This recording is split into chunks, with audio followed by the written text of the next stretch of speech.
So maybe you're in a situation where you finally got a book that your kid loves, or maybe even a series of books that your kid loves, and you're to the end of the series.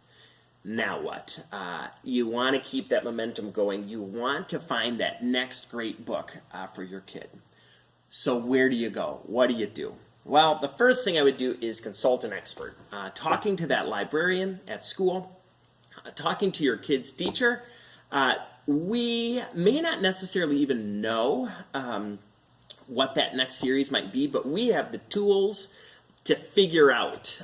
We have places to go to look to see, oh, a kid really liked this series. If they like this, then they're probably going to really like this series, whatever it might be. So consult the experts in your life.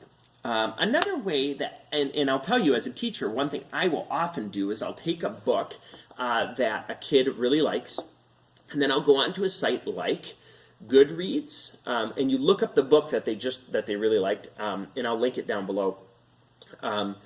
It'll say, if you like this book, then you might like this. Amazon does the same thing. If you look up that book, they'll give suggestions for books that are similar to it, which is a great way to do it.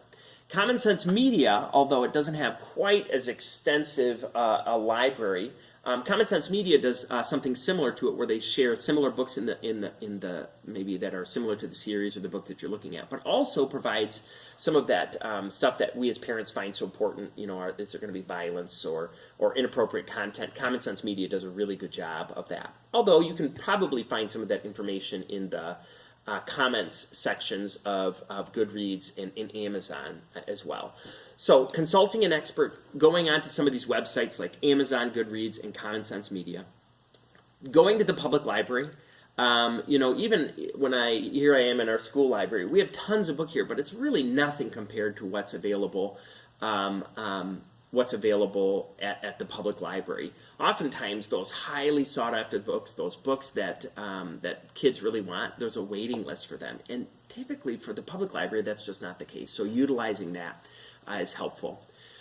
Should you choose to buy books, buying books from local bookstores or buying books through the book orders at school, if you are going to be purchasing books, that's just a really great way. You know, the book sale that we have here, if you're going to buy books, buying them in a way that supports your school, like through book orders or through book sales, it's a really good way to go.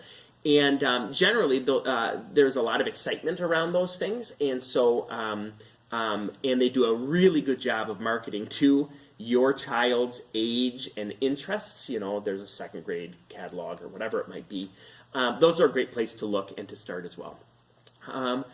One last place that I would send you to is book lists. You know, if you are looking for great third grade summer reads, you know, you can go on sites like Pinterest or even Google and just type in third grade science fiction book lists or sixth grade historical fiction book lists or whatever it is, and can get some resources there. Use some of these web resources, Amazon, Goodreads, Common Sense Media, and hopefully these resources will help you find just that next great book for your kid.